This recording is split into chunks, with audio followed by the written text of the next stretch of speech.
Hello, my name is Tahir Kashif. Welcome to the Anti-Pendulum Podcast, the podcast where we'll think, we'll laugh, we'll shoot the breeze, and I'll talk about things that fascinate me. Okay, so today's episode, we're going to be talking about the Jeffrey Dahmer Netflix documentary, or more specifically, a certain reaction to it. Okay, so the Netflix just dropped a documentary on notorious serial killer Jeffrey Dahmer. And I personally have not seen the documentary yet, although I intend to. But I want to talk about a very interesting reaction that's happened mainly on TikTok. And that's people kind of being fascinated with Jeffrey Dahmer, kind of romanticizing Jeffrey Dahmer. And the question came up in my mind, well, why do people do this? And on TikTok, you have people asking, oh, hey, I'm romanticizing Jeffrey Dahmer. I'm fantasizing about Jeffrey Dahmer. Am I weird? So I did a little research, and it turns out the instinct isn't as weird as I thought it was. And I've, combed over various psychological papers that were written about this. And between a few papers, I've come up with a few good reasons why people do this. And the first reason is the first reason why people become so fascinated with serial killers, not just Jeffrey Dahmer, but serial killers in general, is it serves as a way to kind of rationalize their own experience with violence and trauma. And it's a way that people they can put a face to their trauma, and they can project their own feelings into it. They can kind of try to begin to rationalize the drama, or not drama, but trauma that they may have experienced from a safe place. It's a fantasy aspect. It's an aspect of human survival, actually. Because as human beings, we cannot leave something undefined. It is literally impossible for us to do this. And it's a survival trait. Like, our ancestors, we had to know what everything was. We had to explore our world. We have to... And whether you get the correct conclusion from this or not is irrelevant. But as I was saying, our ancestors, it's just an instinct of survival. We have to know what every little thing is, to know whether or not it's a threat. And kind of springboarding here, this is how we get a lot of myths and legends. Before the advent of science, our earliest ancestors thought that elephant skulls were actually the Cyclops, and that's where the legend comes from. People, before it can be scientifically explained, well, the first time they encountered an elephant skull, they saw the big hole in the middle, and they saw how big it was, and that's how the legend of the Cyclops came to be. The first time that someone found a dinosaur fossil, that's where we got the legend of the dragon, and because a lot of our early ancestors did not have science, they leaned on religion, and religion filled in the gaps that what I'm trying to say here, religion filled in the gaps because there is no science to explain, what fossils were, what an elephant skull was, for example. And it's kind of the same instinct at work when you have a serial killer, or when you have people trying to rationalize, violence in this way.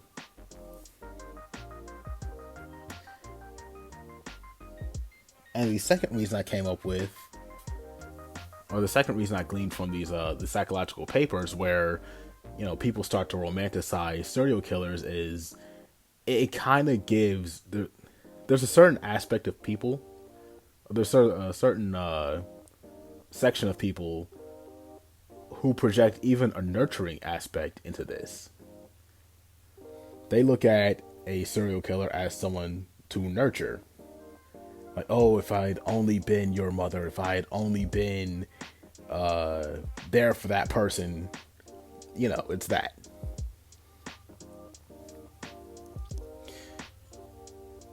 And I'm not going to spend too much time going into that one, because that one is the one I can find the least information on. So moving on to the third reason, is it gives people a thrill. But a thrill in a very controlled manner, like skydiving with an instructor. They get the same kind of thrill and fascination by, seeing a serial killer. Not seeing a serial killer at work, obviously, but, it gives them a sense of being outside the familiar. There's a sense of that danger element,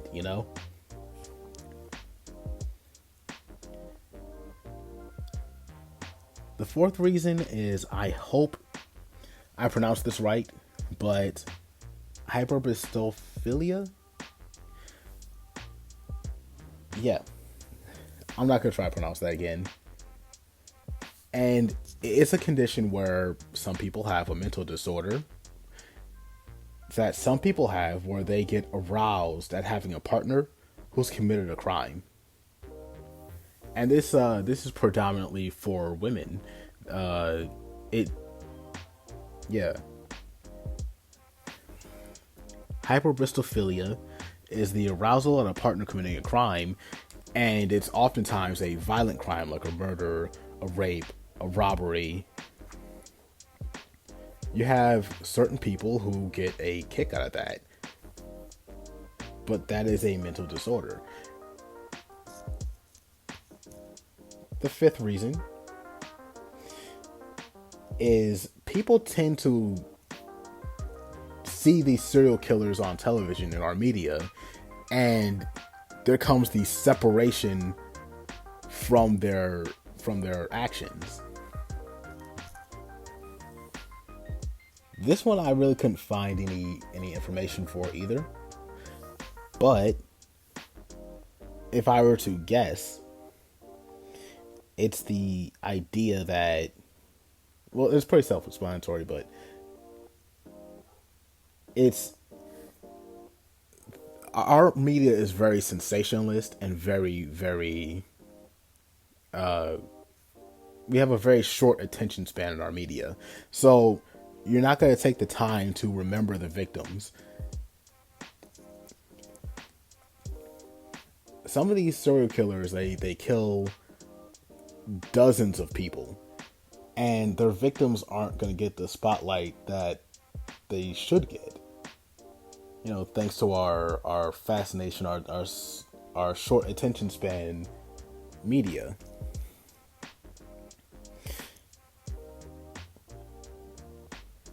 So the only thing that's left after that, that's left in our news cycle, is to go into the killer, why that person did it, why that person, putting the spotlight on their actions, their life. But we can't do the same with the victims. So oftentimes, and again, thanks to people trying to rationalize their actions, or rationalize the actions of a serial killer, there comes the separation from them or their actions. Like, you have some mass shooter, and you look at his manifesto, and he's like, "Oh, I'm doing this because I'm lonely," or whatever. And people start to feel sympathy for that person's loneliness. And don't get me wrong, in this whole thing, I'm not saying this is everybody. I'm saying this is people who tend to romanticize serial killers and violent offenders. They start projecting, and especially if there are questions that are left unanswered, people's imaginations begin to kick in, and they start to fill in the gaps with their imagination.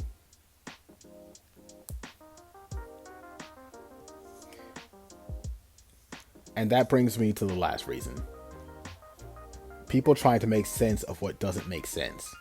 And oftentimes a lot of questions are left unanswered for, the average person like me or you.